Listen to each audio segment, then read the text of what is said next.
Fidel Castro was born August 13, 1926, on his father's farm in Buran, Cuba. At the time of his birth, the president of Cuba was Gerardo Machado, an unpopular dictator. In fact, there had been a string of unpopular government leaders since Cuba had gained its independence from Spain in 1902. There was also a series of revolutions to overthrow these unpopular leaders, all but one of which replaced bad government with more bad government. By 1940, the declining state of the country and corruption in the government led to unrest in the smaller towns around Cuba's capital, Havana. Many Cubans were growing concerned with the condition of their country. Because of the foreign influence and wealth brought into Havana by Cuba's vast sugar exportation, the city had become a haven for prostitution, gambling, and organized crime. However, Cubans wanted to get back to a more traditional way of life, and a revolution started brewing.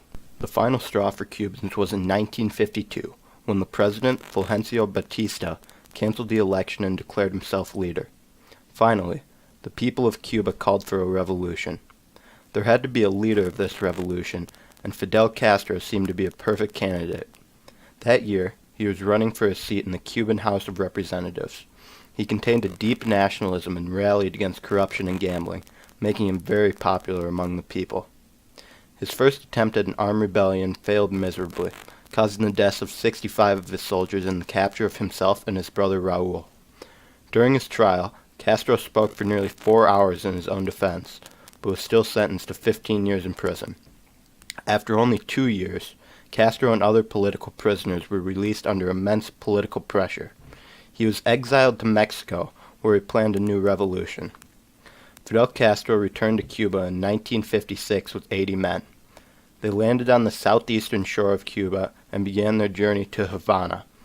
Within the first 3 days of their trek into the mountains, the group was attacked by the Cuban army, and no more than 20 of the men survived. The rebels regrouped and staged a series of small but successful attacks on Cuban soldiers. Along with an armed rebellion, Castro used propaganda to get his message across to the Cuban people. By February 1958, Castro's forces had set up a radio station, appropriately called Rebel Radio. Even though the rebel forces were outnumbered 185 to 1, they were able to defeat Batista's troops using guerrilla warfare. The final battle of the Cuban Revolution took place on December 31, 1958, when the Cuban army was defeated by the rebels. Alarmed by this, the president fled the country. They finally did succeed in their revolt on the third day of 1959, and there were many immediate changes in the government. The first new president was Manuel Urrutia, with Castro as commander of the armed forces.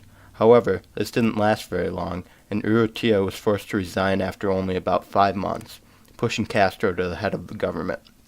Shortly after gaining power, Castro ordered that hundreds of agents, policemen, and soldiers who served under Batista be put on trial for human rights abuses, murder, and torture.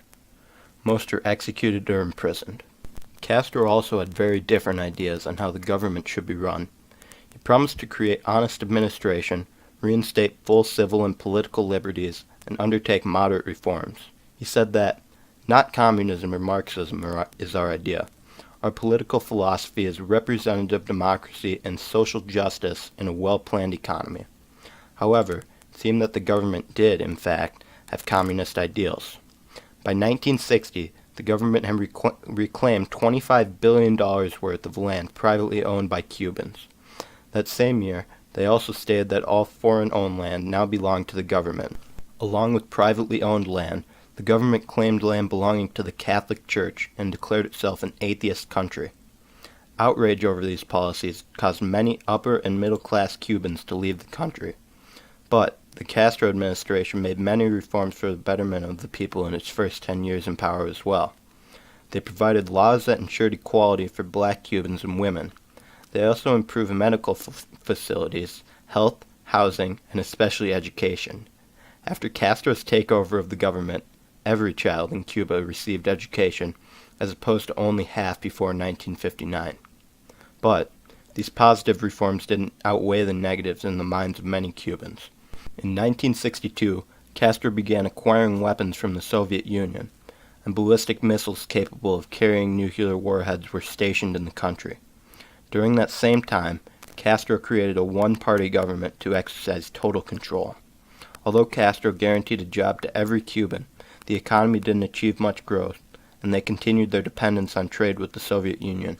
For nearly the next 30 years, Cuba continued to enjoy its relatively high standard of living fueled by Soviet trade relations until 1991 with the fall of the Soviet Union. This took Castro by surprise, and it meant the end of an important relationship for Cuba. The weakened economy and social unrest led to the largest anti-government demonstrations since Castro's rebellion in the 60s. In response to this, Castro allowed for people to leave the country if they wanted to, causing thousands to flee. Although Fidel had now passed power to his brother Raúl, his communist government has remained in place. Over his nearly 50 years in power, Fidel Castro became a hugely influential leader not only on Cuba, but on foreign countries as well. Whether he is to be loved or hated is a subject of debate, but in some of his most famous words, "Condemn me, it does not matter. History will absolve me."